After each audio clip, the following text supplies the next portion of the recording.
Hello పిల్లలు, ఎలా ఉన్నారు? ఈరోజు మనం ఒక మంచి కథ వినేద్దామా? ఇది ఏనుగు కథ. ఒక అడవిలో ఒక పెద్ద ఏనుగు ఉండేది. అది చాలా బలంగా ఉండేది, కానీ చాలా మంచి మనసు కలిగి ఉండేది. ఒకరోజు ఒక చిన్న పక్షి గాయపడింది. అది ఎగరలేక అమ్మో అని ఏడుస్తూ ఉండేది. అప్పుడు ఏనుగు వచ్చి, అయ్యో, ఏమైంది చిన్న పక్షి అని అడిగింది. ఏనుగు ఆ చిన్న పక్షికి నీళ్లు ఇచ్చింది, సురక్షితమైన చోట ఉంచింది. కొన్ని రోజులకు పక్షి బాగయింది, మళ్ళీ ఎగరడం మొదలుపెట్టింది.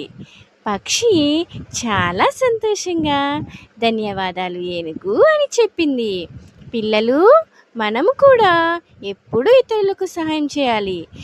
ఈ కథ మీకు నచ్చితే లైక్ చేయండి, మా ఛానల్కి సబ్స్క్రైబ్ అవ్వండి.